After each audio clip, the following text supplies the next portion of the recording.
علیکم۔ کہتے ہیں کہ زندگی میں اگر بیٹا یا بیٹی اپنی شادی کی عمر کو پہنچ جائیں اور وہ اپنی پسند کا اظہار کر دیں کہ بھائی میں نے یہاں شادی کرنی ہے، تو ان کی بات کو سننا چاہیے، سمجھنا چاہیے اور اس جگہ جا کے دیکھنا چاہیے کہ وہ جس شخص کے لیے آپ سے کہہ رہے ہیں کیا وہ اس قابل ہے کہ وہ آپ کی بیٹی کو اپنے ساتھ لے کے جا سکے، نکاح کر سکے اور عزت سے 2 وقت کی روٹی کھلا سکے کہ نہیں۔ ٹھیک ہے، تو جب آپ یہ تمام تر چھان بین کر لیں اس کے بعد آپ اپنی بیٹی کا رشتہ کر سکتے ہیں۔ آپ لوگ سوچ رہے ہوں گے کہ میں یہ بات کیوں کر رہا ہوں۔ ابھی کچھ دیر پہلے ایک ویڈیو اپلوڈ ہوئی ہے فیس بک پیج پہ سارم برنی صاحب کے، اس میں ایک بچی دکھائی گئی ہے جس کی 16-17 سال عمر ہے اور اس کے ہاتھ میں ایک بیٹا ہے اس کا، اور شوہر اس کو چھوڑ کے جا چکا ہے۔ آپ اندازہ لگائیں، اور وہ لڑکی جو ہے وہ گھر سے بھاگ کر اس نے شادی کی تھی۔ آپ اندازہ لگائیں کہ کہاں 16-17 سال کی وہ لڑکی اور کہاں اس دنیا کے وہ جھمیلے جو وہ لڑکی نہیں جھیل سکتی۔ کہاں سے کھائے گی، کیسے کھائے گی، کہاں رہے گی، کون اس کا سہارا بنے گا۔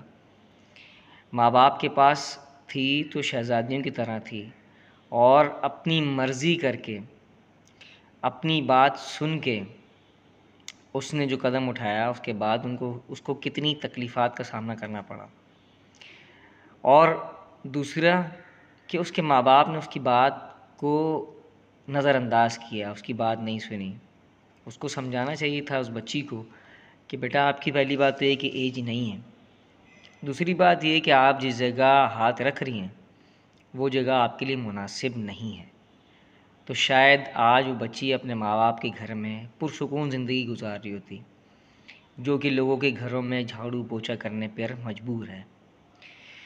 اور اسی طرح سے اگر لڑکا کسی جگہ اظہار کر دے کہ مجھے یہاں شادی کرنی ہے، تو آپ اس کی بات پر رد نہ کریں، اس کی بات کو سنیں اور اس پہ جا کے دیکھیں کہ وہ کہاں ہاتھ رکھتا ہے اور کیا کہتا ہے، اور اسے سمجھائیں۔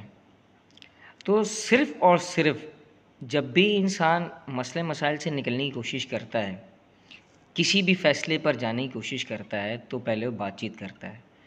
جب تک بات چیت نہیں ہوتی تو کوئی بھی مسئلہ حل نہیں ہوتا۔ آپ اندازہ لگا لیں کہ اگر بات چیت ہو گئی ہوتی تو وہ بچی اپنے گھر میں اپنے ماں باپ کے پاس ہوتی اور ماں باپ کی پسند سے شادی کرتی، تو آج اس پریشان کن حالات سے نہیں گزری ہوتی جن سے ابھی وہ گزر رہی ہے۔ جو وقت اس کا ماں باپ کے ساتھ، بہن بھائیوں کے ساتھ، عزیز رشتہ داروں کے ساتھ گزارنے کا تھا، پڑھنے کا تھا، لکھنے کا تھا، اور زندگی کے بہت سارے حسین لمحات جو وہ اپنے ماں باپ، بہن بھائیوں کے ساتھ گزارتی ان کا تھا، وہ نہیں رہا۔ اب وہ پریشانیوں میں اور ٹینشنوں میں اپنی زندگی کو لے کے چل رہی ہے، کیا فائدہ۔ تو ایسے میں جو لڑکیاں ہیں ان سے بھی یہ ریکویسٹ ہے، جو لڑکے ہیں ان سے بھی یہ ریکویسٹ ہے کہ کوشش کریں کہ اپنی پسند کا جو اظہار آپ کرتے ہیں، اظہار کرنے کے بعد اپنے ماں باپ کو موقع دیں کہ وہ اس کی چھان بین کر سکیں۔ اگر ماں باپ اس کی چھان بین کرتے ہیں تو انہیں کرنے دیں، اس میں ان کی ہی بھلائی ہے، ان بچوں کی ہی بھلائی ہے۔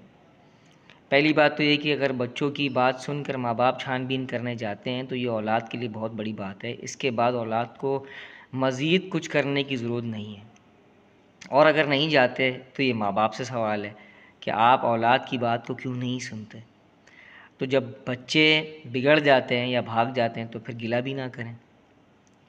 تو جن بچوں کو آپ نے معصومیت سے اور عزت احترام سے پالا ہے، تو ان بچوں کا احترام اور عزت رکھتے ہوئے اگر آپ ان کی بات کو سنیں گے اور ان معاملات کو دیکھیں گے تو زندگی آپ کی اور آپ کی اولاد کی بہت خوبصورت گزرے گی۔